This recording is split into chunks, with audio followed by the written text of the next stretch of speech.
Howdy. Hey, Michael? it is. Yeah, What's up, buddy? We are. I What once? literally just got back. Yep. I don't even have the Twitch open. I don't even know what's going on.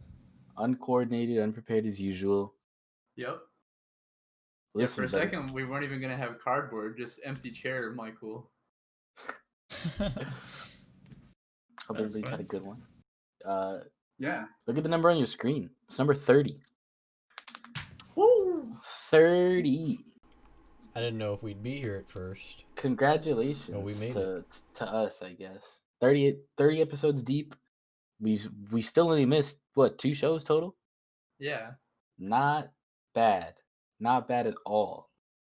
Yeah, road to 50. Yes, yep. And then after that, as soon as we hit 50, we shut this thing down and we bury it in a vault somewhere deep. Yep. And we'll be back. Bing bing working Never. Bing, bing, Hey, Pablo with the resub. Excuse me? Resub? Pablo Pablo, thank with the you. resub. Nasty. I guess we have to go past 50. Yeah, we might have to. We also got a follower while we were offline. 666 John. Shout out you. Hell yeah, 666 Sean. Wait, we have 14 viewers. Wait, one more person joined Jose. Fucking cough it up. Let's go. We can do this sub. Oh yeah, get 15 viewers and Jose will give We're me gonna a- start very shortly. Yeah, Pablo wants his shit spread, I think, because if he keeps subbing, that's what's gonna happen. Yep. He's invigorating us. I'm do gonna have a new invigorate feature. him We got or Spoop her points or now. whatever you. You can see in the Spoop chat. points? If you look at the chat, right next to your We chat, changed you the... should see a number based on how often Oh you watch god, the it is stream. spoop points. Yeah. It's got a little icon and everything. It is. Yeah. And If Carlos you- even put the logo too. God. What else would it be? Look, Chapo took the only good one, the social credit points. Ah, the Chinese shit. Yeah, they took the good one, and we can't just rip Chapo. Someone has that? Oh, John. Yeah, Chapo Trap House. Yeah. We're like Chuck E. Cheese too. You can turn in like your spoop points, but all the low tier items are just absolutely dog shit. Do you guys like spoop points or spoop coins? Spoop point. Yeah, I guess Points whatever the fine. audience wants, but I like both. Spoop tokens. Yeah, there's options. Want to Spoop see if points we from the is cool city 'cause do there's well. Keep it 2 up. keys. Appreciate you, Pablo. Thank you, King. For real. On that note, should we yeah. start? Yeah, and on that note as well, we have something to talk about here in Ventura County. I know some of us have to leave for work and stuff, but if you absolutely do not have to leave the house, do not, especially right now. If you want to go ahead and pull this up, Carlos, Ventura County's COVID-19 transmission rate soars, passing Los Angeles County. This is a piece from the VC Star. Usually pretty shit stuff, but this is just kind of like a PSA to all my Oxnardians, Ventura people and whatnot. bing bing bong bong bing bing bing. And Michael with the resub, Pog you. I subbed like a while ago, but I don't know why it didn't pop up. I guess I have to because share it. Yeah. Yeah. And then reading from the article here, COVID-19 transmission is soaring at an increasingly alarming rate in Ventura County, pushing even more patients into already packed hospitals, officials said Tuesday. Data released by the California Department of Public Health showed the unadjusted rate of 131.4 COVID cases per day per 100,000 people in Ventura County, or in Ventura, eclipsed the 127.3 rate in Los Angeles County. And so like LA's been ahead of us for quite some time now, and suddenly pass them back to the holidays. Like, it's super important that if you don't have to leave the house, like, don't do it. Wear your mask, social distance at all. At all opportunities. Like, this is it's still a very serious illness, and and it's getting pretty bad here. So like super close to home in Ventura County. So yeah, go to work if you have to. Do what you got to do, and just get right back home. I know we all miss eating out. We all miss all this shit. But, the faster we get our shit together and stay home when we can. And, we talked about this before, how necessary it is for economic stimulus and whatnot to stay home. But you get what I mean. Do what you can. Play your part. It's gonna be a year. And We're we coming got up on a year of this. Yeah, we are. We are. Oh, February. Unfortunately, too, you can see we're so set up in this individualist mindset that it's one of the main reasons why our country specifically has failed to respond to this. And really that kind of extends into how you can prevent this from getting worse is like, hey, the government's not there. No one's there to help us right now. So really the only thing you can do is, just if you can on your own, just wear your mask, try to stay inside, etc. Because even if we look to like the one thing everyone's looking as a hope is vaccines, the rollout has been abysmal. Yeah, and we're like not even anywhere close to where we should be if we wanted to actually get like good done by spring or summer. Yeah. I've heard about these vaccines is that they're not getting passed around, and because of that they're expiring. So they have an expiration date to them. So like at first they were handing them out. I really don't know. They were handing them out to like a certain type of people or something. High risk people, like people working in hospitals. Those who are prioritized, They were like having those as priority, but not all of them were getting through. Not many people were taking it, or a lot of them weren't being used. So then they were like, okay, let's give it to the next group. And then, but you didn't finish the other group before. And then there becomes like this mix, this dilemma of vaccines not being used, and then they don't get used. And now they're just saying, everybody, please just take them. Like they really just want people to be taking these vaccines because they're expiring right now. Because didn't they have people on like notification, like they're notifying them like when it was their time to come and get it, and it's like the way they had it set up is, they just couldn't get them to people fast enough who were those priorities. Yeah, I know they had to have had a plan, and that sounds about right. And I think you needed 2 vaccines, right? Depending on the vaccine, I think, Right, they wanted 2 vaccines, but right now I think they're skipping the second one. They just want people to get 1. I think I heard that somewhere.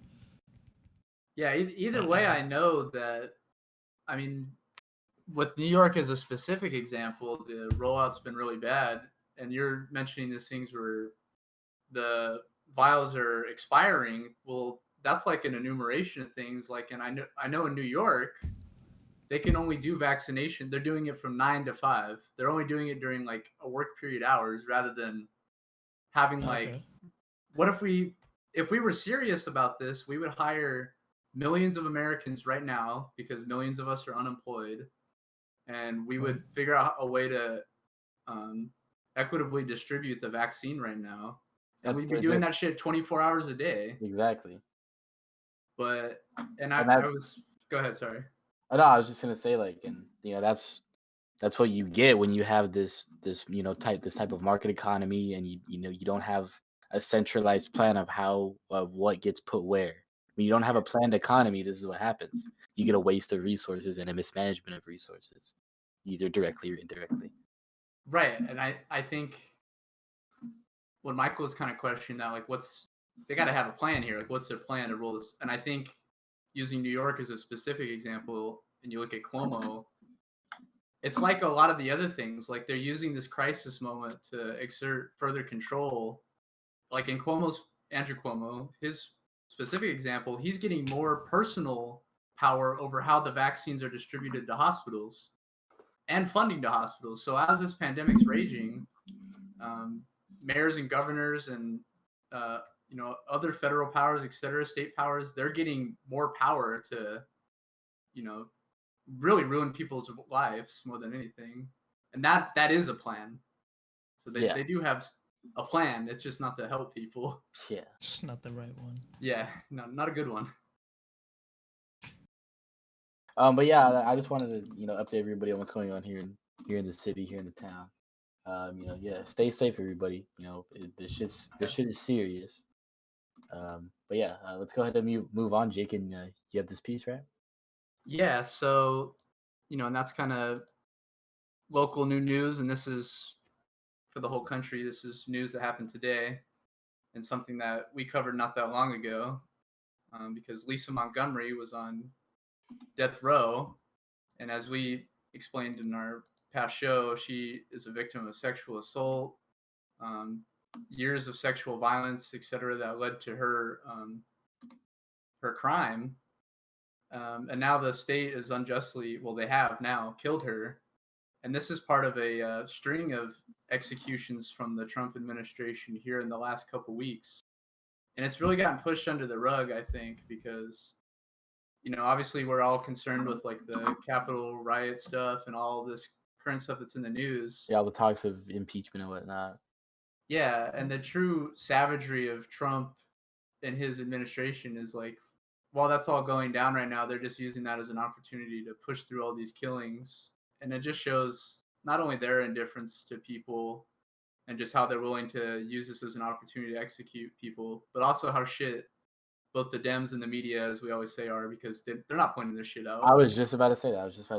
It's not only on the fault of Trump being disgusting evil person. It's on the fault of the media for not covering this stuff and only focusing on the mean tweets. He just got banned off Twitter. He's big fat meanie guy. But we're not going to tell you why he's a big fat meanie guy. We're just going to keep pointing fingers, shoot in the White House. At the same time, this woman who went through years and years and years of abuse and trauma, during a mental break, committed her crime, and now she was killed at the hands of the state, and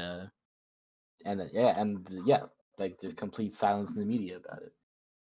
Yeah, and I think obviously that's because they don't have our same shared interests in mind. And you always hear the media like Obama's worst scandal was his tan suit, but they weren't talking about all the executions in his administration as well. Exactly. So we should see this also as a continuation of Barack Obama, George Bush, and all the other presidents. And that also just ties into the status quo of what our views on the prison system are right now. We don't see prisoners as people, so the media don't feel any sort of necessity to cover them at all, because that's the status quo opinion is, they're criminals, so who cares? Right, they got their due. They got what was due to them. Exactly. And those covering them in the news they're millionaires anyway, so the crimes they commit can be solved by money. Yep. Yeah, and they think somehow she's on a lower moral plane than they are, even though their crimes are, if anything, less excusable. Of course. And with her, it doesn't go into it, but not only was she tortured and a victim of sexual violence before she was incarcerated, but as we read before, all these years leading up to this execution, she's been in solitary confinement also, which someone with mental health issues is like, that's, as we know, that permanently destroys people. So that's also very disgusting. Yeah. And I guess another example of how not only terrible Trump is, but how fucked our prison system is in general. You have we talked about Brandon Bernard. We're talking about Lisa Montgomery. You have these people who did things to no fault of their own, mental breakdowns, just being simply an accomplice to a crime. It leads to their tragic murder by the hands of the state, by the government. But Trump goes ahead and pardons Blackwater employees who just killed innocent civilians in villages in the Middle East. And then that's truly reflective on our government at large. Yes. Their lack of care for human life in general.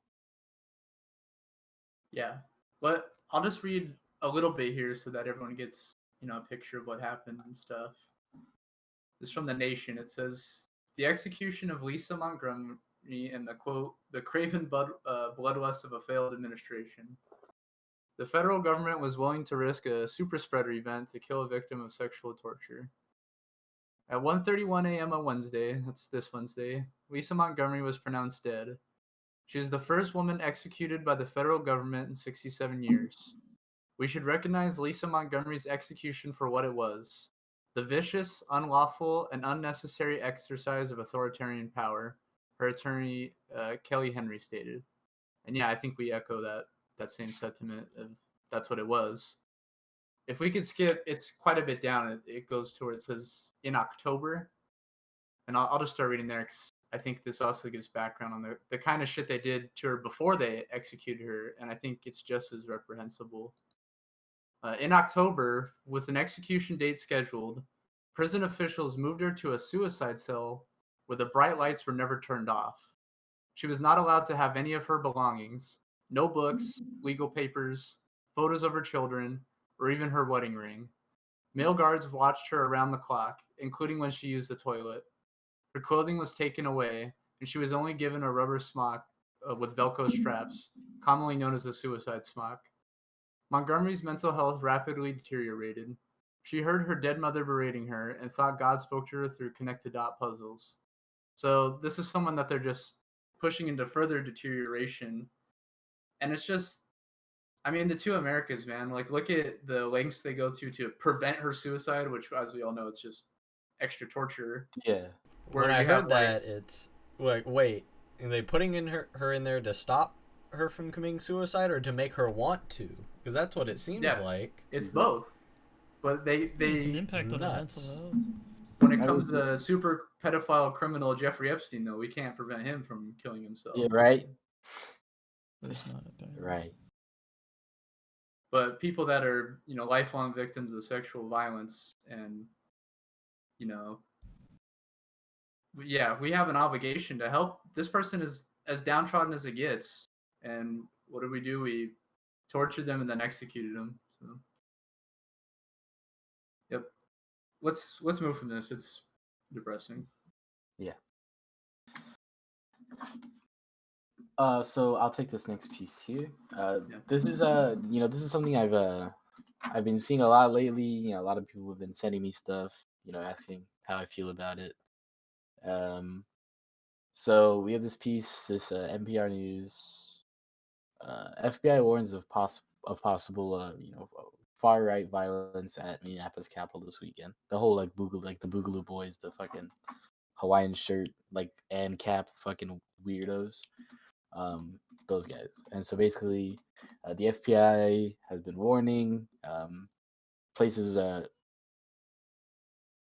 states all over the country of a possible far right extremists meeting up at every they've been talking about meeting up at every state capitol or whatever and holding a protest to protest the inauguration of Joe Biden.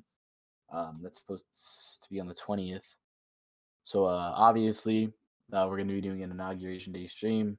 So we'll keep you guys obviously updated on whatever the fuck unfolds on that day. But yeah, I just wanted to, kind of get this out there and I guess let it be known or bring a little bit of light to it, I guess. And we can skip on from that. You guys can stop by. Yeah, it's something that we just I wanted to bring up pretty briefly. Yeah, if you pull up the next picture, I think I have a way to connect this and maybe something we could talk about. If we can pull up the next picture in the Capitol Hall. Yeah, there we go. So as we all know, they were doing the move to impeach in the House. And while they're doing that, there was a bunch of photos on Twitter circulating of, the National Guard troops all stacked up in there, sleeping in their rifles in all the different halls and stuff.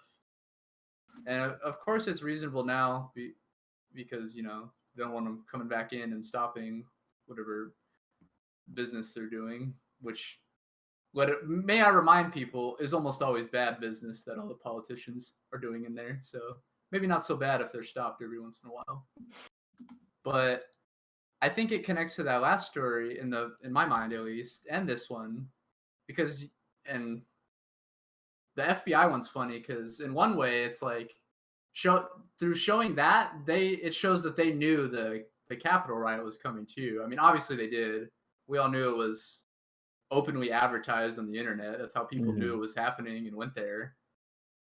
So it just shows, I think, both in that case and this picture, it exemplifies how they have all this money, all the resources we give them. That is the military state, the police state, the FBI, the intelligence agencies. We've given them all these resources and money over the last truly since post World War II, but especially since post 9/11, and yet they're like, hey, we need more. They're like, I mean, Exactly. I get we're in the face of a new moment, but they're using the threat of domestic white terrorism, and they're building that up as like the reason why we need to give all these horrible agencies and the police, etc., more money. And an example of that is like, oh, look at all the money we've given our intelligence agencies. They knew a year prior about the Nashville bomber. Yeah, and they did nothing about it. doesn't They knew a year prior that he potentially was building bombs. Made no efforts to touch base with the guy and figure out the situation at all. But they knew, and they let it happen. What And was it? They knocked on his door and then they left. Yep, the feds knew. The feds knew about They knew about 9/11 back then. Like it's all that. Like it's all very obvious, common, and it all leads like, back with to the the- same place. It's just we need to reform our intelligence agencies and our, all of them. Yeah, every single last one. Remove not just their funding for the most part, but completely change the way they operate, of course, which is a much bigger project and something we could talk about. Absolutely. Oh, Jose gifted the sub to Jedi Kushmaster. Thank Leo. you. Thank you. Leo, you got a free sub. Yeah, Leo say thank you. Jose, thank you for the sub. We appreciate that. I think point is though, we've given what is it, $700 billion plus to the fucking new military defense bill, and then now you see a lot of lefties, or I think honestly too, a lot of people that are like that do agree with us on a lot of left issues, but now that this thing has happened, as they like to call it, the insurrection of the Capitol, now they're being convinced that the way to solve this as a lefty is to give more money to the police. And we all know, like, if we can acknowledge that the police worked with these people and they're in conjunction with them, and that the reason that they cracked down so hard on us is because us as in left protesters is because, one, they're against us, and two, we've given them too much money to combat us, then why do we expect the solution is to give them more money? I don't understand. Throw more money at the situation. I mean, it's really just recycling the rights argument is, oh, we can fix police by giving them more money to do more training and shit. Yeah. In the end, no matter what you label this as, you're giving more money for a more militarized police, because in the end, that's what they're going to do with it. Yeah, so don't be tricked. Like, we all know the solution is to remove billions of dollars from the defense budget, from the police. Yeah, we absolutely need to reform our police state from the bottom to the top. That means removing funding because it doesn't need to be so expansive and militarized and big. We don't need to have police officers jumping from state to state with multiple fucking misdemeanors on their career. Like we don't need to conduct the police the way we do in this country, but we do because sadly for the case of the United States and many other places, police only protect those they're there to protect the interests of capital. Yep. At the end of the day. And giving them more money is not going to change that reality. It's just going to continue to further it, and we need to make sure that the police protect us and not the interests of capital, and not punish our black and brown brothers and sisters all over the fucking country. Yeah, and I think that's going to be our constant push, because this narrative is just going to continue, I think, into the Biden presidency, and just keep being used against us as like, hey, we got to keep expanding all of our defense stuff because white terrorism bad. Yeah. And I agree, it's bad, but that's not the solution. Yeah, giving more money to the police is not the solution at all. Well, keep in mind that when you up the funding and you increase these programs, that you're not dealing with the causes of what makes these people come out and do violent acts. You're just trying to build up the counter to that. Exactly. And so all that's going to happen is these kind of things are just going to escalate. Yeah, and get worse. Exactly, and give them more reason to crack down on us. Yeah, think about the police who were there to begin with. Like, they were getting, some of them, it was pretty bad. I mean, shit. Yeah, and it's not so like, and obviously that group's level of they were much more violent than Black Lives Matter protesters have been, and they had more violent intentions. But it's still disgusting to see, like, they went in there and someone got shot that was unarmed. It's like we still have to realize the reality of that. Exactly. Because now what you're saying is, because I think as people we should be able to march on the Capitol if we're doing it, and if we're doing it for the right reasons. We all know that they're going to crack down even harder on us. And look at the precedent we set. Look at all those fucking soldiers. Well, National Guard people, which are fucking half the time lunatics. They're all stacked up in there, so it's just gonna be worse for us. And if you want to look at an example of a good Capitol protest, look at the Black Panthers. That's what a good Capitol protest looks like. And look at what happened after that. They stepped up security and they cracked down on left protests on the Capitol. Mm-hmm. All the time. Because when the left protests, it's against the status quo. It's against what is the established. We generally threatens power. Exactly. We put pressure on power.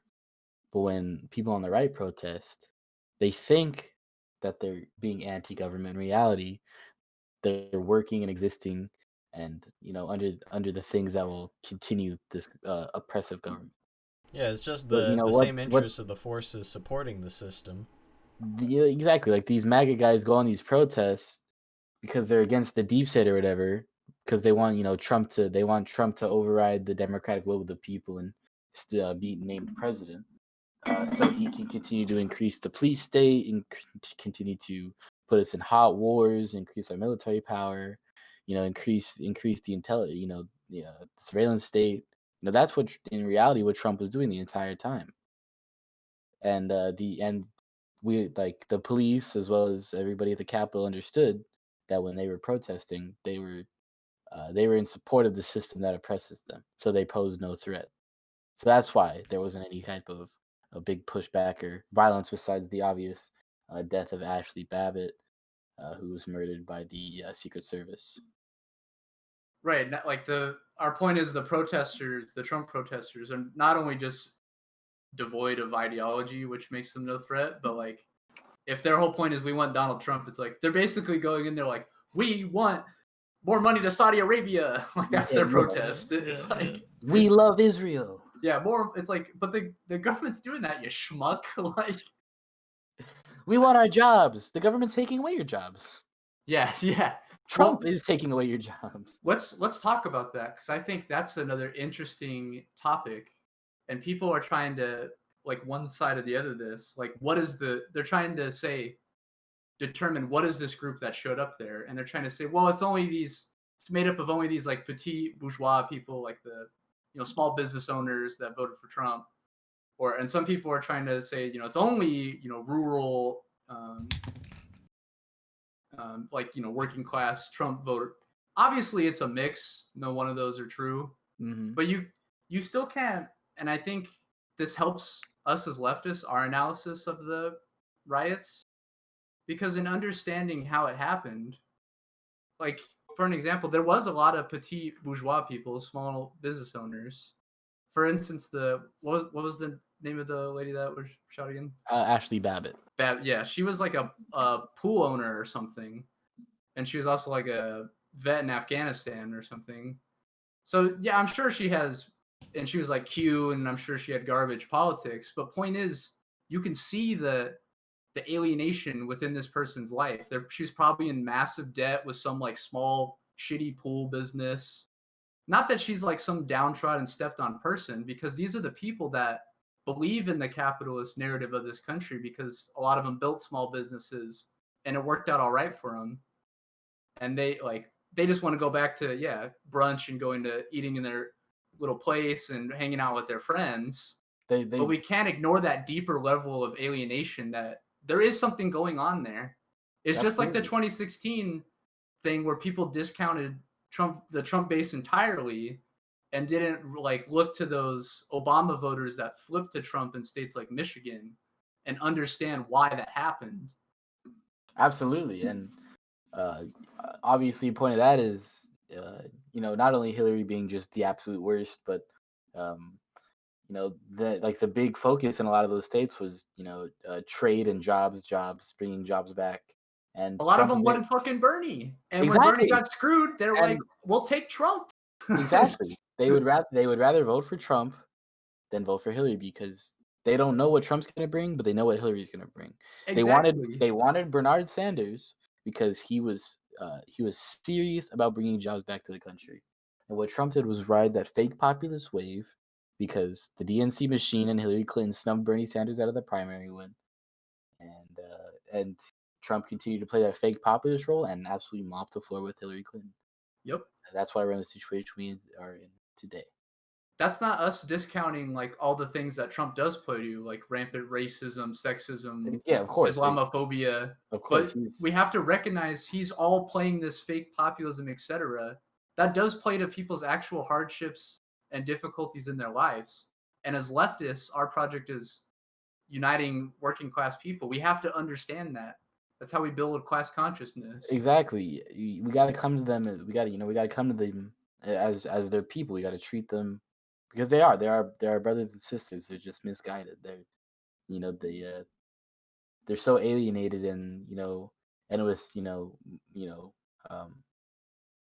further going into right politics, you're further isolated by your family, you're further isolated by your friends, and that isolation really drives you farther and farther down that rabbit hole. Yep. And so it's incredibly important.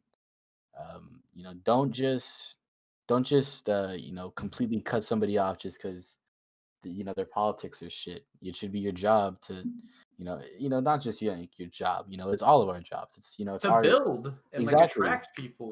Come to them from an honest, real, compassionate way, and inform them of their misinformation, and really talk to them as people and let them know why they're wrong and what this person was saying to them and guide them on the right path. It's our job as lefties. Yeah, if we don't build that alternative, then a number of people are gonna succumb to this fucking mindset, the fascistic mindset, or the There's Trump just mindset, so much or whatever you want false to call it. information that roams around that gets in the heads of other Yes, people. and us trying to fight that idea war or whatever it is. Like, no, we need to until people's lives materially change. They're only gonna notice it then. That's the kind of stuff we gotta fight for. Exactly.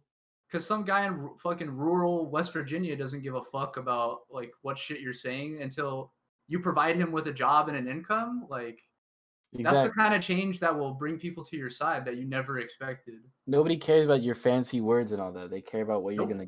They care about what you're gonna give them. If I'm promising you healthcare, if I'm gonna get you a job that pays you a living wage, if I'm gonna get you an opportunity for your children to go to college tuition free, he's gonna hear that and he's gonna respect that.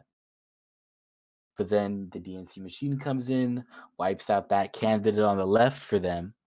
Yeah. That left candidate, that left wing candidate, and gives them this piece of shit Hillary Clinton, who, just ripped out jobs from the Rust Belt and the Sun Belt, and then you have this Trump guy who's posturing as this populist guy who wants to bring the jobs back and China trade deals will be on top, all that.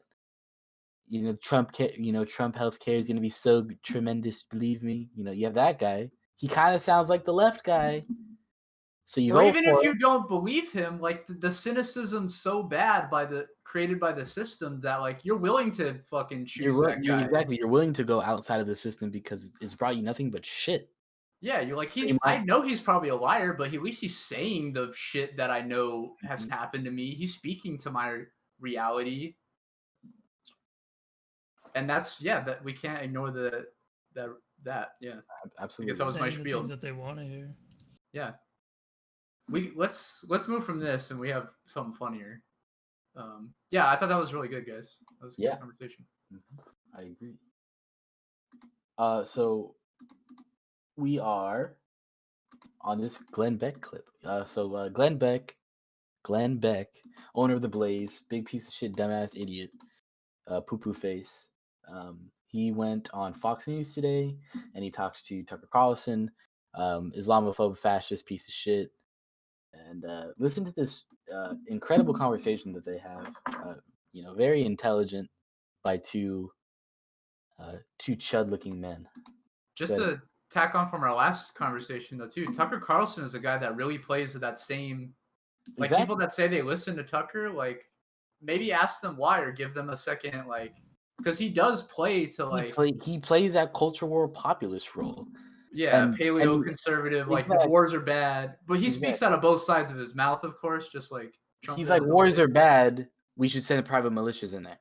Yeah, exactly. He's like, wars with killing our soldiers are bad. Blackwater. Right, but he's doing that on purpose because he knows there are people, viewers that are watching him that are like, fuck, why? Yeah, my son's in the Afghanistan war, and I fucking served in that war too. This is kind of shitty. Exactly. So yeah, let's listen to this conversation that Glenn Beck and Tucker Carlson had, and we'll get back to you guys. Can't have freedom of speech if you can't express yourself in a meaningful place. This is like the Germans with the Jews behind the wall. They would put them in the ghetto. Well, this is the digital ghetto. You can talk all you want. Jews, you do whatever you want behind the wall. Well, that's not meaningful. And that's where we are. That's where millions of Americans will be. And it can't happen. Even though they fucking censored the Jewish people inside the fucking ghettos. What the fuck? You couldn't go into a ghetto and be like, oh man, these Nazi guys are pretty bad. They'll beat the fuck out of you. They censored you even then, dipshit. But also, he's a fucking idiot for even trying to make this comparison. Yeah, obviously the comparison's stupid. I think the funny thing really, and this is like a general thing, that a lot of these both conservative pundits, conservative Republicans, House members, senators, they're coming out, some of them are rightly coming out against censorship, albeit not all of them for the right reasons. And a lot of them, yeah, it's just funny now because like a lot of them have been both pro-censorship as long as it's against the left, and they've been pro-surveillance state. Pro-surveillance. Yeah, they're contradictory to this actual principle, even though they are right, and I think we'll get into this in a second. They are right in the fact that not just banning Trump, but banning accounts in general sets a precedent that is going to come back and attack the left. Now, that's not their point. Their point is, what was the conservative? We're in the digital ghetto. Yeah. Woohoo. It's this typical liberal Silicon Valley, blah, blah, blah, blah, blah. What's up, Jack? What's up, Josh? I saw you both typed in chat. Welcome, y'all. Yeah, it's right in line with their whole thing. It sucks when it happens to us. It absolutely should not happen to us, but it can only happen to my enemy. Right. Yeah, and it's like the military stuff too, where Tucker speaks the reality of our military-industrial complex. Here he is, like they're, in a way, saying that the censorship's bad, but always not only for shitty reasons, but just it's like I saw a couple of the House speeches, and to see like the Republicans pine on about how they're so anti-censorship and censorship against Donald Trump is the end. We all knew it didn't start with Trump. We knew much farther back that some of these big bans against people like Alex Jones, who we obviously disagree with, and he has issues that could be taken up outside another, like in court, but through like he was knocked off on YouTube, Twitter, basically every platform, and there were those of us screaming that this was going to set a precedent years down the line, and it absolutely did. Yeah, it came to true. Yeah. 100%. You're just pushing more people down the rabbit hole than anything. You're pretty much calling them just too far gone and leaving it at that. Not even trying to reach out to them. Yeah, there's no way this doesn't radicalize more people in the wrong way, seeing that they get censored and they start getting vindicated in their shitty ideas. I totally agree.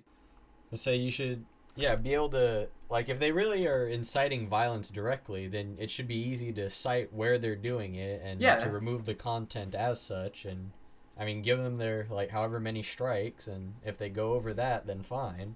And we know they don't hold to that principle. That's not what they're doing. Yes. Yeah, because one, they're not doing that, and two, if they were, like, they're not banning the New York Times or like Mike Pompeo or all these accounts that call for state violence all the time. Exactly. Because that's okay violence in their eyes. But now that this precedent's been set, like now they're going to be like, hey, violence against the Capitol's bad when it's these lefties or something. Like, it's just, yeah. Like, And people they'll use that the as a good slippery- excuse to take down a lot of leading leftist accounts. Yes. And just like, and I think we talked about it last show, or maybe it was off stream, but Red Scare Pod, they just got hit off right after the Trump thing. Yeah. For no reason. They didn't post they're anything. not fake news, or they're not like they're just a left podcast. And right after the whole Trump thing, and I think we did talk about it on the show, but yeah, like I tweeted I tweeted out like this was a testing of the waters. Now that they realize that they can get away with banning the president, they're just gonna snipe whoever they really don't like. Yep.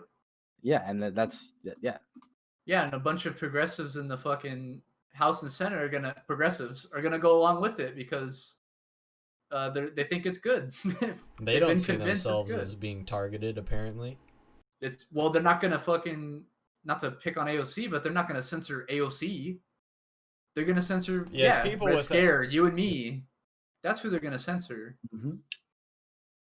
That's where the threat is, at least. Like, if they censoring Alex Jones, like, no one gives a fuck if they censor Alex Jones. Like, he's not really spitting truth to power for the most part, even though he did talk about he was one of the first guys. Yeah, and one of the first guys to talk about police provocateurs going into like protests and starting shit. No, yeah, Alex Jones has some good stuff. But yeah, but they're always gonna crack on us. Bring you into bullshit. There's this funny joke that Hassan made one time. He was like, Alex Jones is Alex Jones is a psyop, dude. Like, I swear, because one minute he'll talk about Harvey Weinstein, and the next he'll be like he'll talk about like scrubbing coal, or like turning frogs gay with fluoride, and it's like the CIA put him there to drop you a little bit of knowledge, and then mix it in with a bunch of random terrible bullshit. Yeah, I think early on he was just a crank that turned out to be right on a lot of things, and then he got deep into like, making money off of supplements and selling people bullshit, honestly. Well, it seems like all the real questionable stuff that he can't back up is when like he can't name proper sources and shit, and right? It's like there's no real connection to be drawn. And what was that one shit, the paleo caveman formula? Yeah. had like excessive amounts of lead in it. Yeah. He was selling it. Yeah, just all those supplements and stuff. Yeah, you make a lot of money off of that, especially when you have devoted followers who believe it. Point is, they justified the, draconian censoring laws. Not really laws, just draconian ability to do that. These tech companies, because of guys like Alex Jones. When the reality is, our fucking podcast could be gone tomorrow. It's true. And there's not a thing we could do about it. They don't have to give reason. They don't. It takes one Twitter mod to look at our shit and be like, "Oh, I don't agree with this." Banned. That's it. Yeah, there's no means to get it back or anything.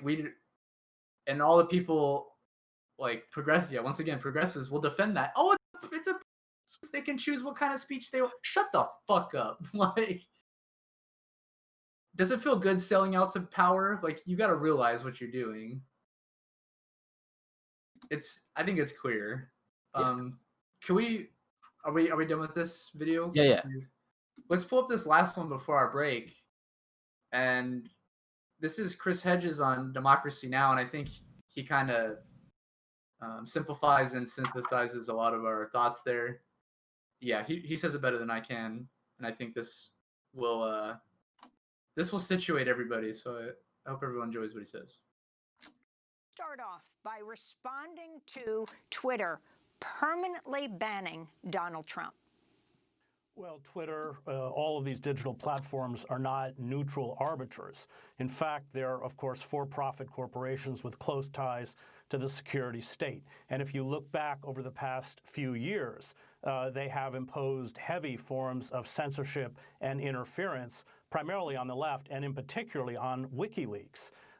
So they blocked the ability for WikiLeaks to accept donations on PayPal and every other platform. Every time WikiLeaks would hold a press conference, there would be interference, electronic interference. People couldn't get in the room.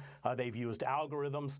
And then we saw, again, their very partisan activity during the campaign when they locked the New York Post out of its own Twitter account because it had published stories about the revelations found on the discarded or abandoned laptop from Hunter Biden, which in retrospect have proven quite serious. Glenn Greenwald took a very heroic stance on this, and The Intercept wouldn't publish his story.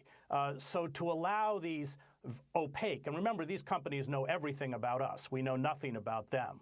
To allow these companies to essentially function as de facto platforms for censorship and manipulation, and I'm not in any way minimizing what happened last week, harkens back to the way civil liberties were eviscerated in the wake of 9/11. The Patriot Act, which the great civil rights attorney Michael Ratner called a coup d'etat, the 2002 Authorization to Use Military Force Act. So responding to a crisis, and I think we do live in a crisis. I have written about this right-wing nativist fascist. My book, American Fascist, came out in 2006, so I'm very cognizant of the very real threat that we face. But to respond by, in essence, empowering these private corporations to function as censors over billions of people will come back to haunt us, and we see that because it's not just Trump they target. It's always, in the end, the left that pays for this kinds of censorship. Mm-hmm. Professor Srinivasan, if you can... Yeah, I think I don't really have anything to add to that. No, yeah, summed it up perfectly. Well, it's not just the left; it's anyone who goes after power. Dissent. Yeah, anything that questions power. Yeah, exactly. And even I think Carlos always and you just did. You always bring this up when even those people that don't really necessarily question power too, the alt-right. We're just further vindicating their radical behavior because we're making them feel like they're actually being censored. Yeah, because they have something to say. They are a bunch of truth tellers. Yeah, because they're exposing the crimes of Well, that's not really the case. They're just they're really just a target, a scapegoat, if you could use that word, so that these tech companies can gain no accountability and use it to further quash people that actually challenge power. And I like the phrase. I guess I will say something. I like the phrase he said where he's like, these companies know everything about us. We know absolutely nothing about them. And that tells you everything you need to know about how they censor. They know everything about us. They have all the decisions in censoring. It's not democratic or anything like that at all. We know nothing about these companies. They have all the power in these decisions. All these cement buildings, you guys can look this up if you don't know about this. And all the big cities in the US, Chicago, LA, New York, there's a giant communications building big cement building, no windows, that stores pretty much every email you've ever sent, every text message you've ever sent. So they really do know everything about you, and you know absolutely nothing about them. Anyone want to say anything before we hit our break? No, so we're gonna hit our first break. If you're just joining us, we're just gonna play a quick song from a local band here in Oxnard, California. We're right back after, so don't. We're right back stay after. with us. Don't leave. It's only a couple minutes. Go pee. Go get some water. Whatever you got to do.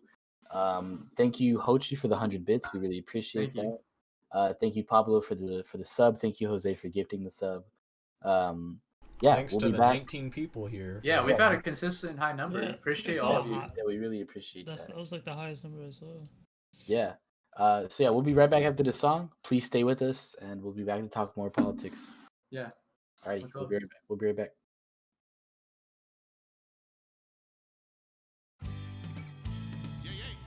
If you're coming from the north side, stand up. All my family from the south side, hold it down. From the east to the west, rockin' side to side. We from Oxnard, y'all rep the 805. Lively up yourselves when you touch down in our town.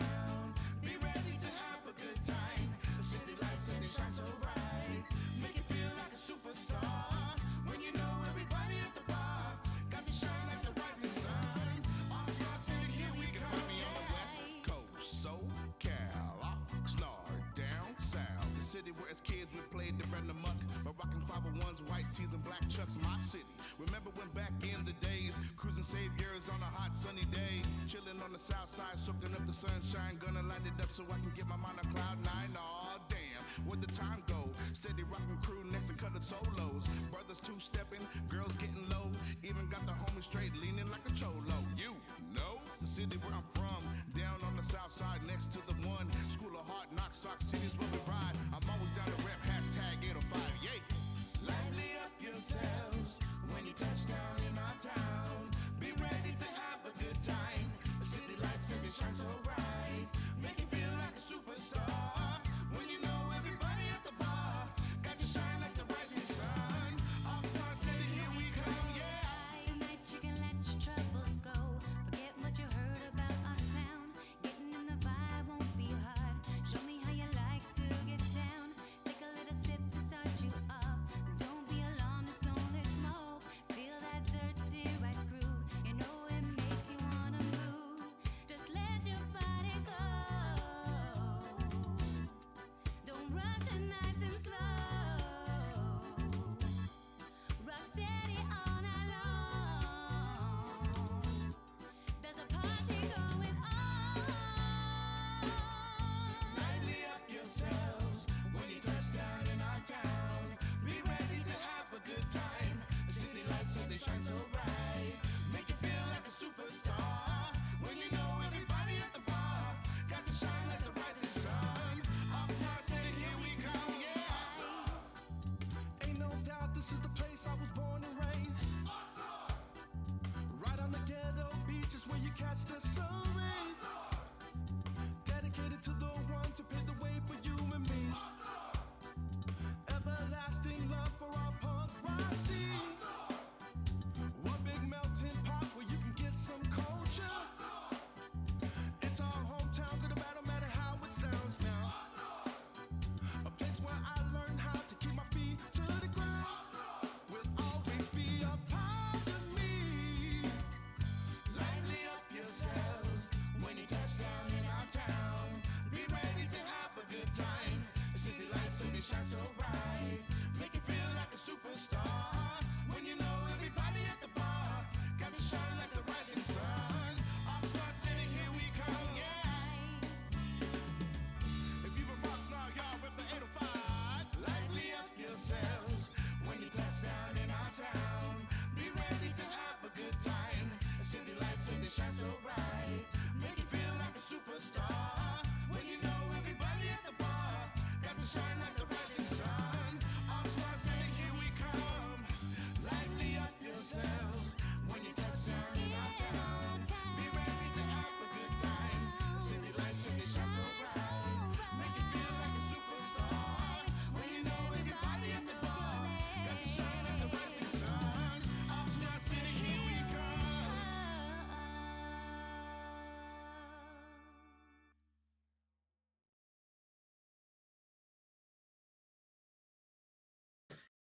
We're back. Biggest question in chat right now. Who's going to be follower number 80?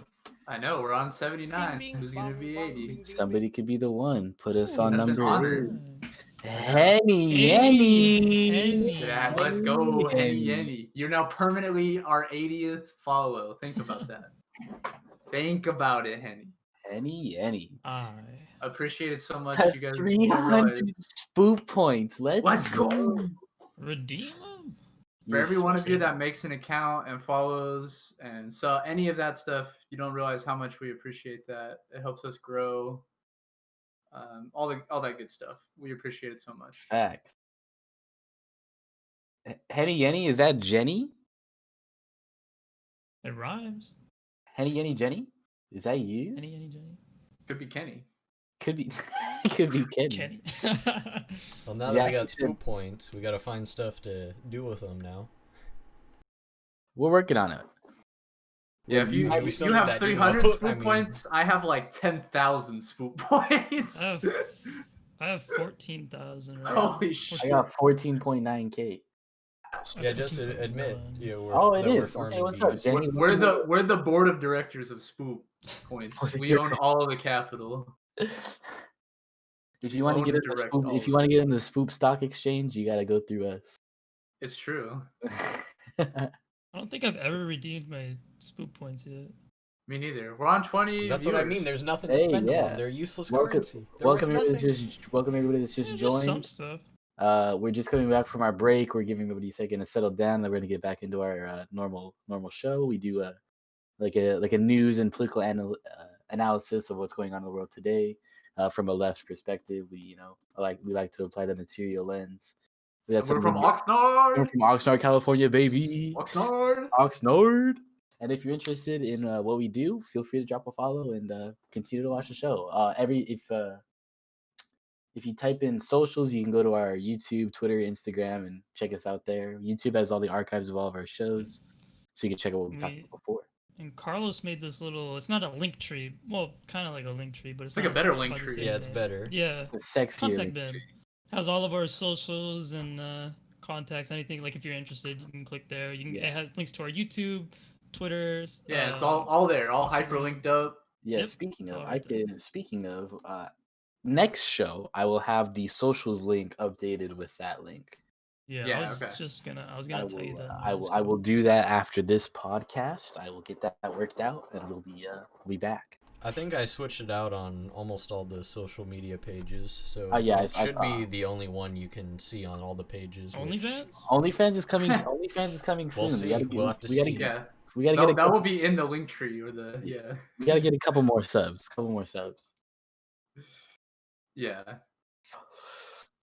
We'll be top 1% once we drop the OnlyFans too. Oh yeah. When the OnlyFans out, you get four different choices of nude politics. Whose ass you want to see? Yeah. Nude politics. It's like then we'll nude do naked news. We'll do naked this show Choice of naked. what you want to see. We got With all our junk hanging out. Yep. You'll be able to see it all 4K, 60 FPS. It'll be soggy waffle, but we're all busting on New York Times opinion pieces until the person that can't has to eat it, of course.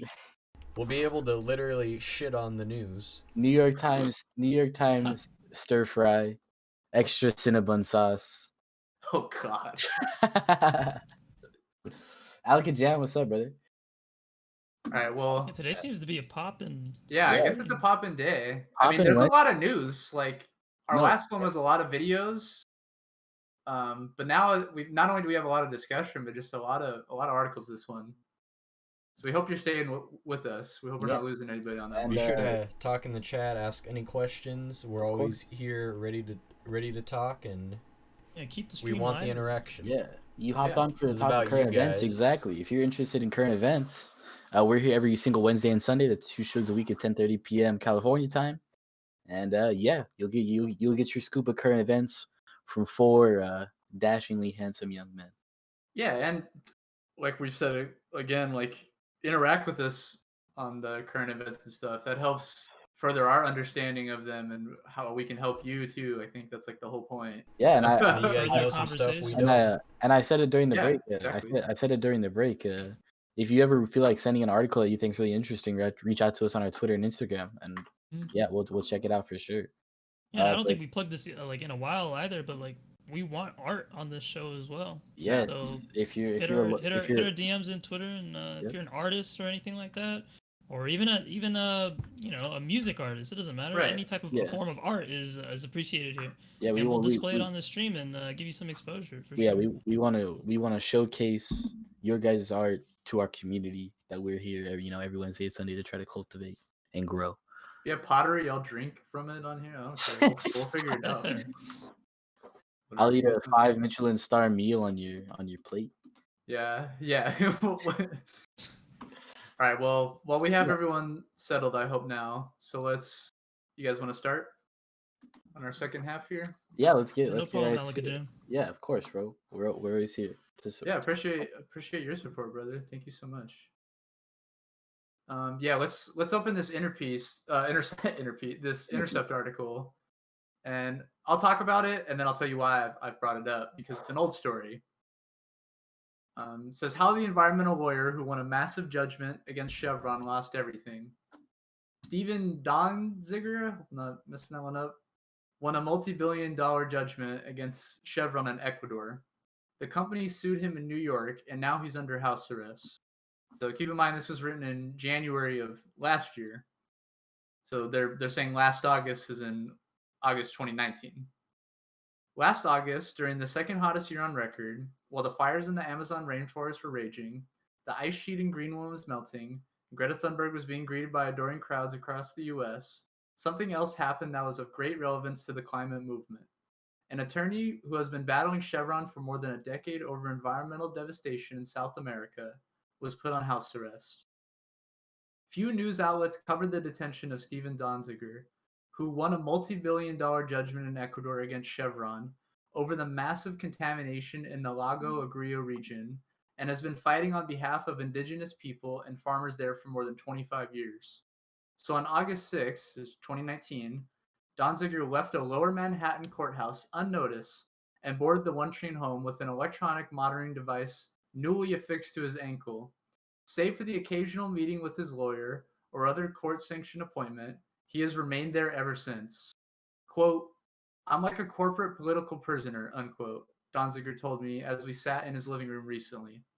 The attorney, who is 6'3", graying, and often used to be mistaken for New York Mayor Bill de Blasio when he was able to walk the city streets. Yeah, if you don't know, Bill de Blasio looks like a Yeti man. He's unusually tall for some reason. Was surprisingly stoic and resigned about his predicament during my two visits to the apartment he shares with his wife and 13-year-old son. But on this particular Wednesday, as the winter sunlight in his living room was dimming and the charger for his spare ankle bracelet battery flashed on a nearby shelf, his optimism about his epic battle against one of the biggest oil companies in the world seemed to be flagging. They are really, he says, quote, "They are trying to totally destroy me." Donziger is not exaggerating. As he was arguing the case against Chevron in Ecuador back in 2009, the company expressly said its long-term strategy was to demonize him. And since then, Chevron has continued its all-out assault on Donziger in what's become one of the most bitter and drawn-out cases in the history of environmental law. Chevron has hired private investigators to track Donziger, created a publication to smear him, and put together a legal team of hundreds of lawyers from 60 firms who have successfully pursued an extraordinary campaign against him. As a result, Donziger has been disbarred and his bank accounts have been frozen. He now has a lien on his apartment, faces exorbitant fines, and has been prohibited from earning money. As of August, a court has seized his passport and put him on house arrest. Chevron, which has a market capitalization of $228 billion, has the funds to continue targeting Donziger for as long as it chooses.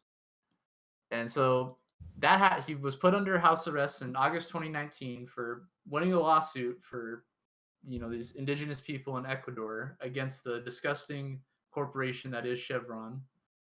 And if we can pull up this tweet here, because this is recent news and why I bring this older story up. It says, breaking. This is from Steven Donziger's Twitter account.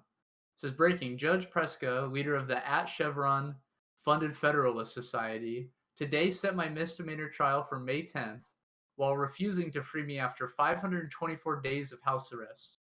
No other person in the U.S. has spent even one day detained on a misdemeanor prior to trial. So yeah, effectively, since this guy went after one of the most powerful corporations in the world, they're using, and they have all the means to do this. They've gone after him, and since August of 2019, this guy's been locked in his house this entire time.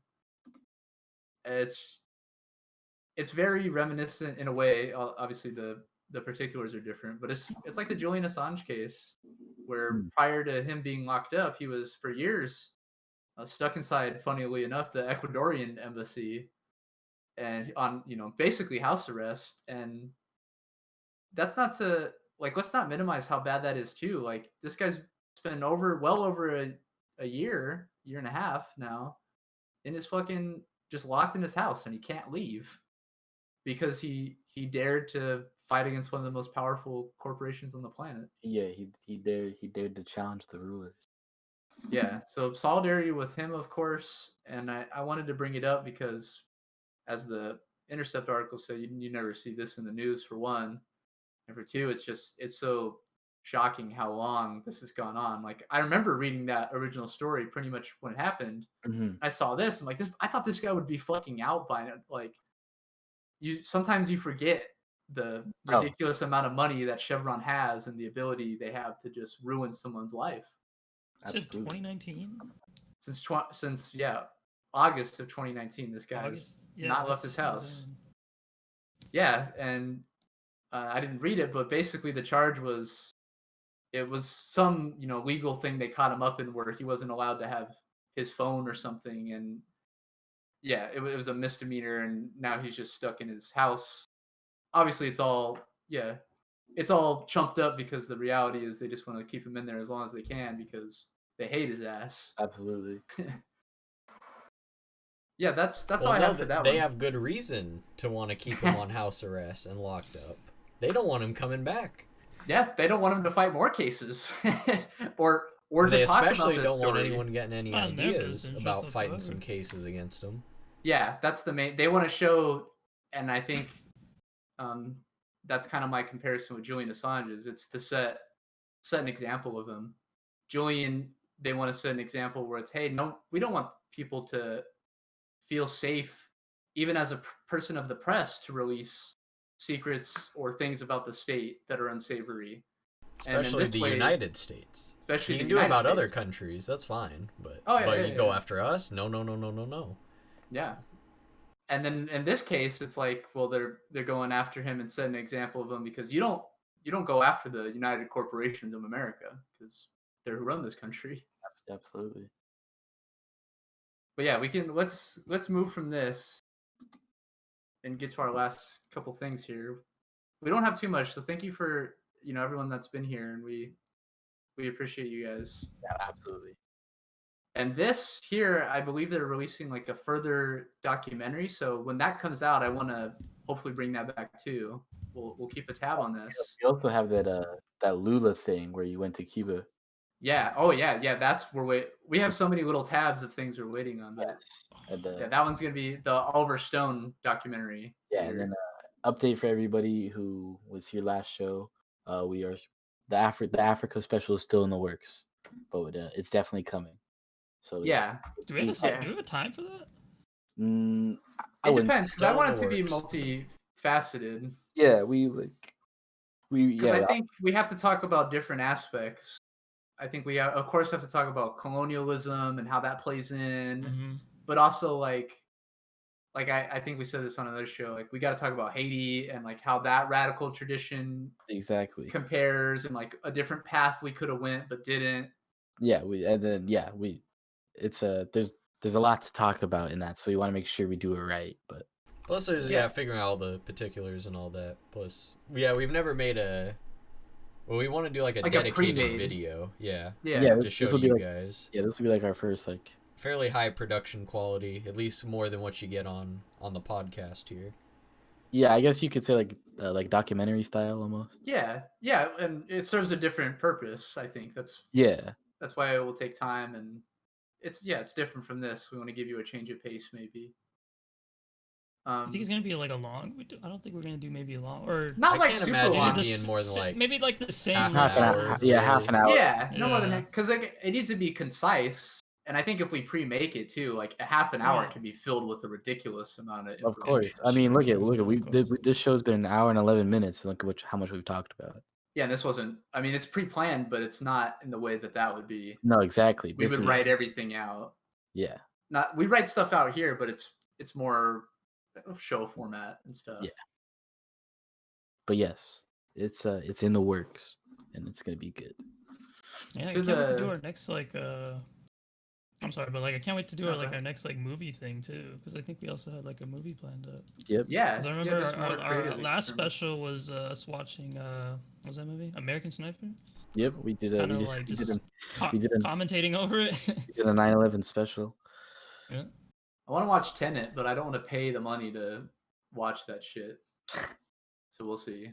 I think we'll have to differentiate something between, because we've got specials, which are just kind of like special live stream or like special podcast episodes. Yeah, well, Wednesday's inauguration stream will be a special. Yeah, so that'll be that'll be special number 4 coming up for you guys.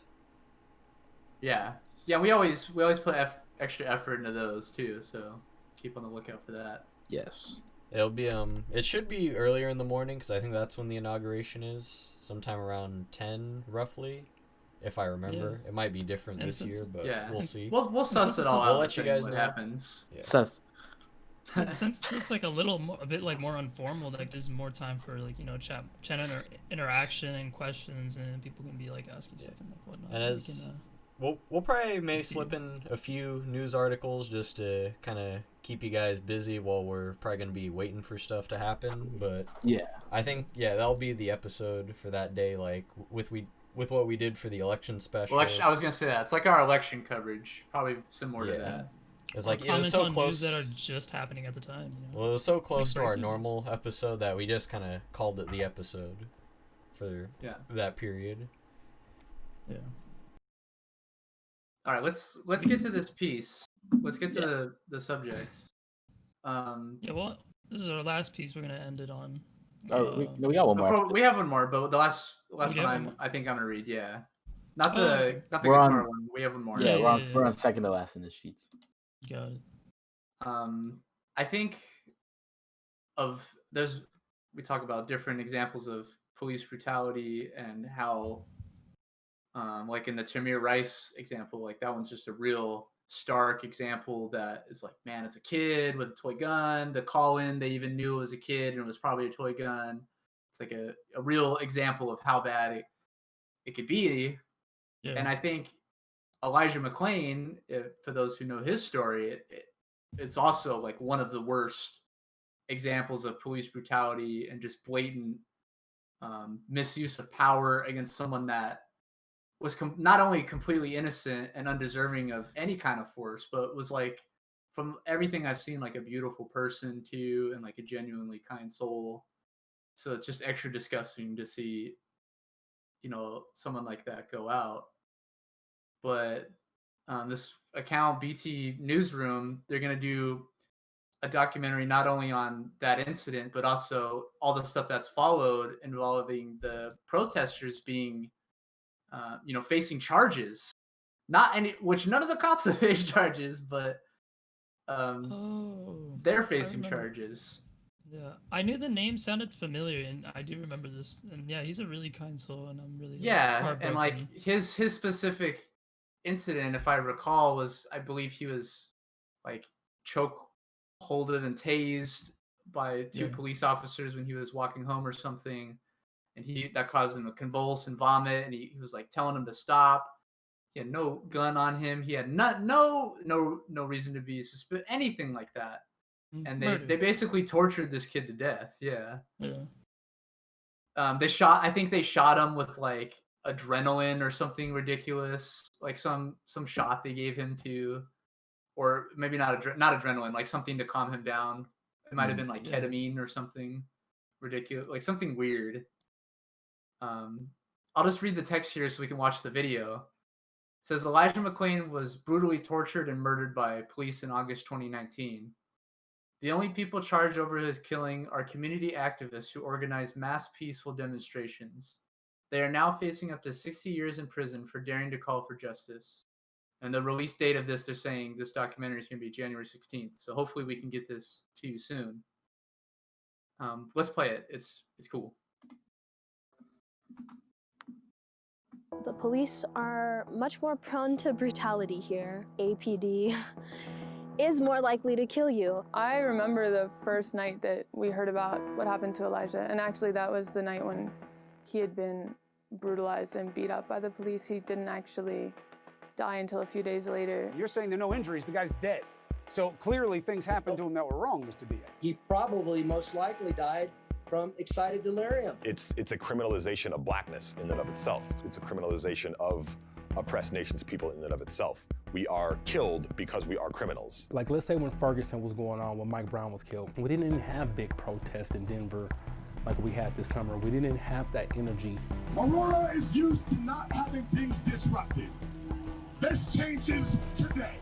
Friday's protest began hours after the police department released a disturbing photo that appears to show 3 officers mocking McClain's death. At this point, like, everybody in Denver and Aurora is like, wow, these cops, they have absolutely no respect for the people here. This is an actual military occupation. Our message was fire the officers who we saw kill Elijah McClain. But instead of doing that, they sent in tanks, they sent in teams of SWAT cops to put us down, and now we're the ones facing charges. That's how ridiculous this is. We're charged, none of these officers. We have to defend these activists in Denver. They're now being threatened with up to 48 years in prison.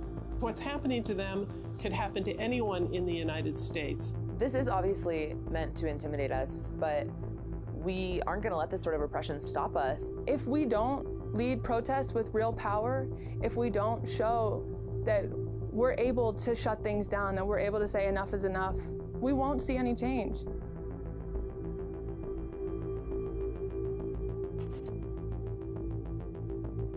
Yeah, and I think it's really that simple. Yeah. Yeah. And it's so such disgusting to see them get slapped down with possible charges that put some of them in jail for fucking decades. Like 48 years. If I'm not wrong, Aurora, Colorado is the same place where the like Batman theater shooting was too. A guy that has, we see Lisa Montgomery, someone that suffered all kinds of, a horrible life and was done wrong, and she gets executed, but you don't see the Aurora shooter getting executed. Not that that's what I'm calling for. It's just that you have the double standard there. Exactly.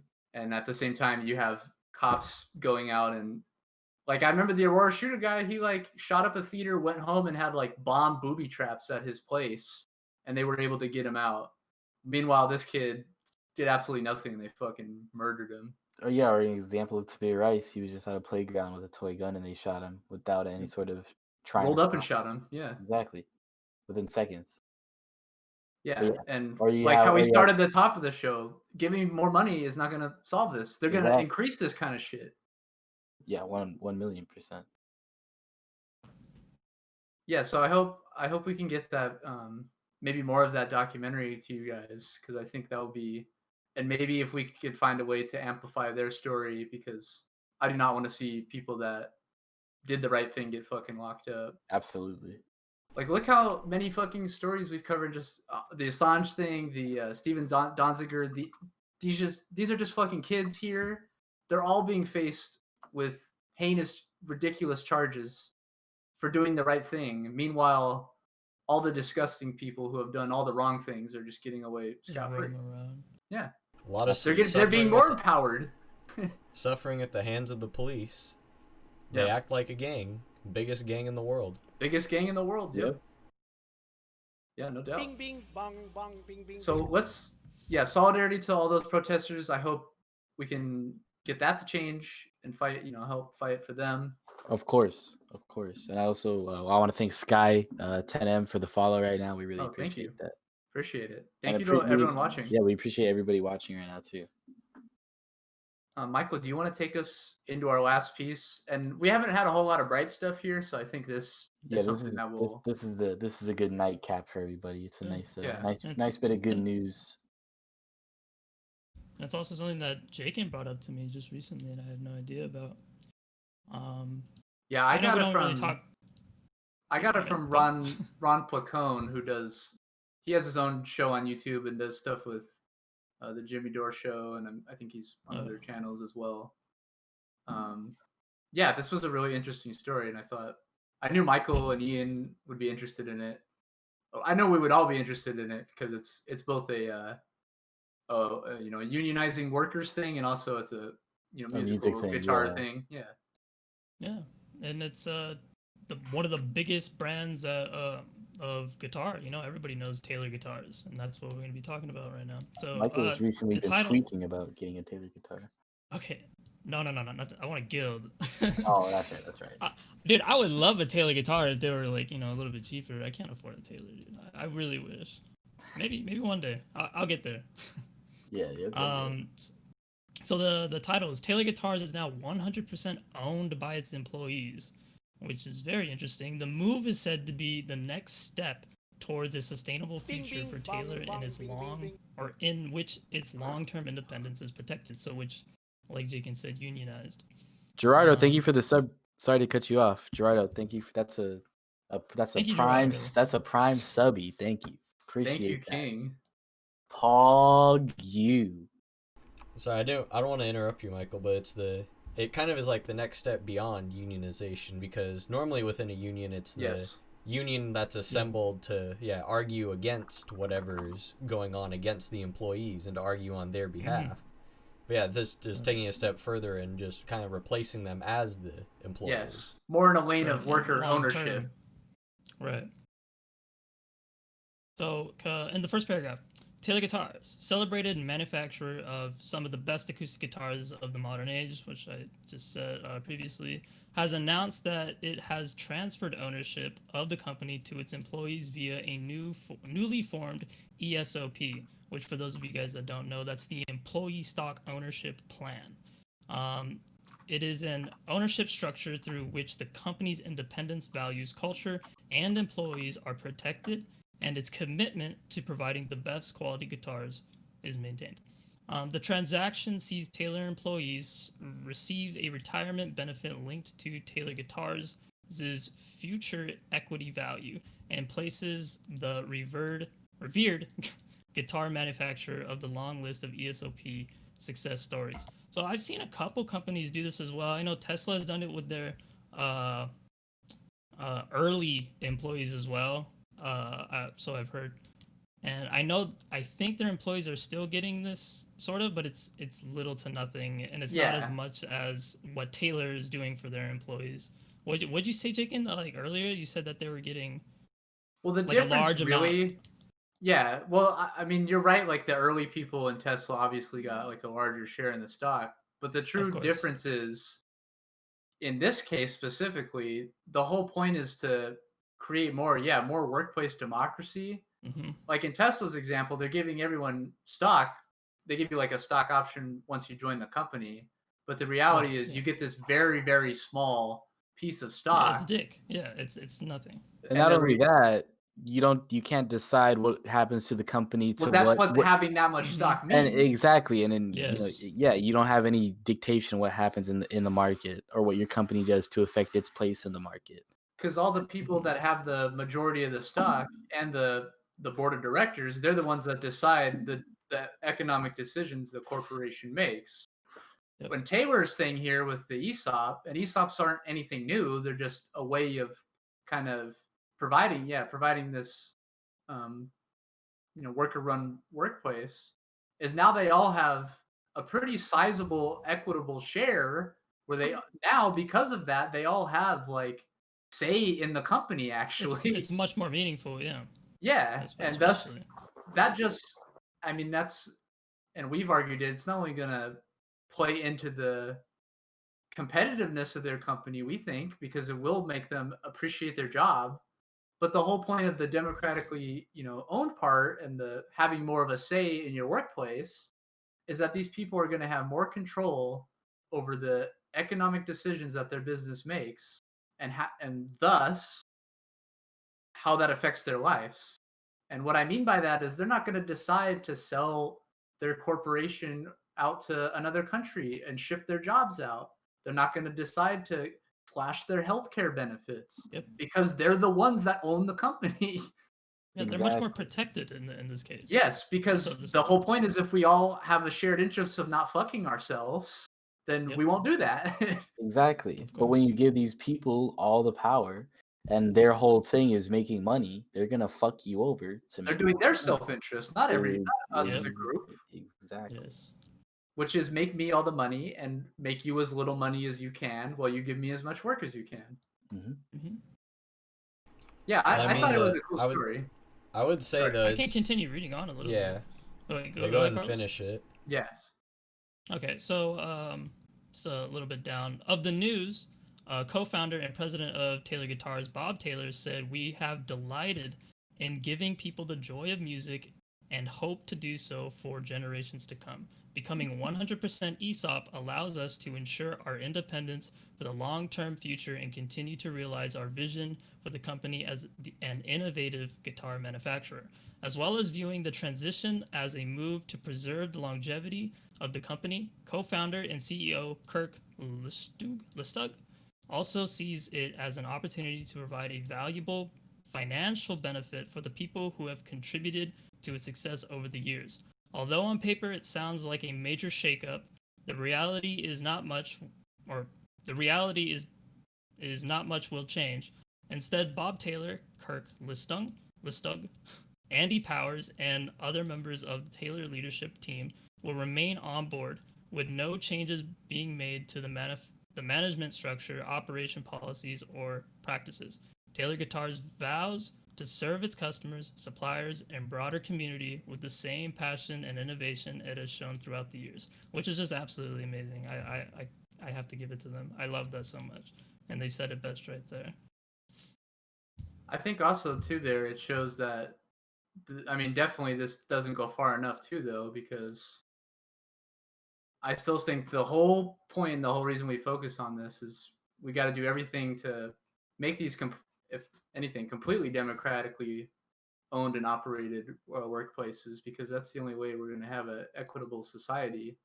And that includes, I think, all that other stuff too that they are going to have to amend as they grow, like management and structure, because once those people, you know, those handful of people get older, die out, or whatever, like the reality is the workers need to make those decisions too, I think. Which is kind of the point I was gonna make, is that this still isn't the ideal system.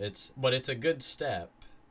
Yeah, exactly. It's something we can do as a movement towards what we want, which is a democratically owned workplace, among other things. Because obviously there's our problems with the stock market and all that being a Ponzi scheme format.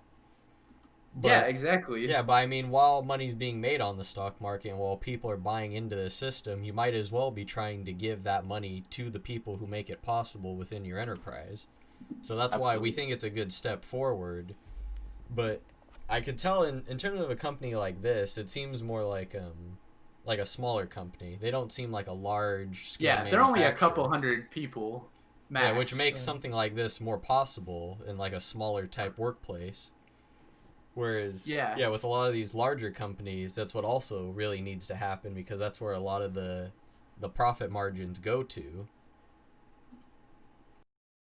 I think what makes it possible too is, that's a good point. Like, since it's only 100 or 200 people, a lot of them live in the same community and work at the same, place too. Yeah, well, they overall have more impact on like the final product than like most large scale companies, where you have so many employees that it's like they're all interchangeable almost. And that's probably how they're able to get something. I imagine their own pressure too is how they get something like this through, because they're all in the same area and they're like, hey, like if we all own a piece of this company, like that's only going to be beneficial to our community, because this is a business in the area that pays taxes, presumably, like all those things, right? So it's only beneficial. I think that is a good distinction to make, Carlos. So it's a step in the direction, but we also can't confuse it for our end goal too. Absolutely. Other than that, we'll wrap up now, because that's all of our shit tonight.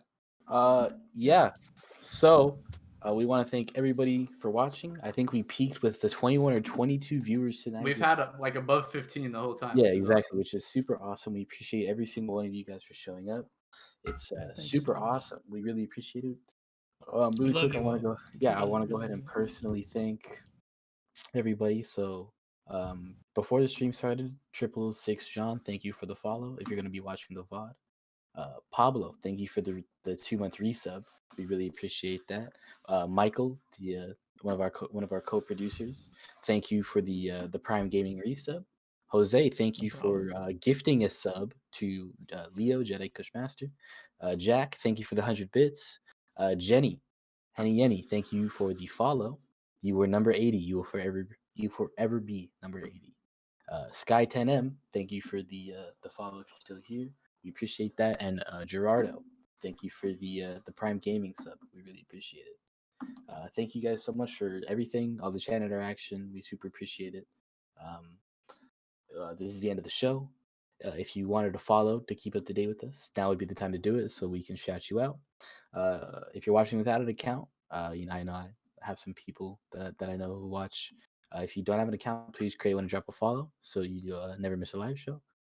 You can go to if Michael wants to put in the contact link again, you can get our YouTube, Instagram, Twitter, everything, all from this link that Michael just put in chat right now. Thank you so much. We are gonna get out of your hair now. I really quickly want to stress, I say this in every single show, Jacan always smiles when I say it.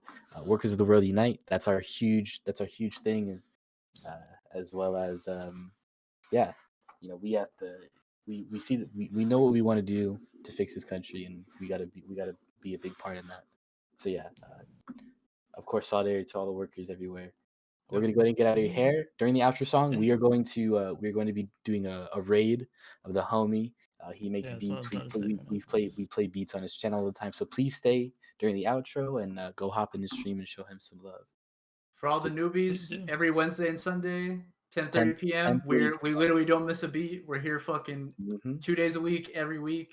We always got shit to talk about. Yep. So if you enjoyed this, please come back. Of course. And then let's get to the host. Let's get to the raid. Thank you guys so much. Beautiful. And, we'll be out of here in just a second.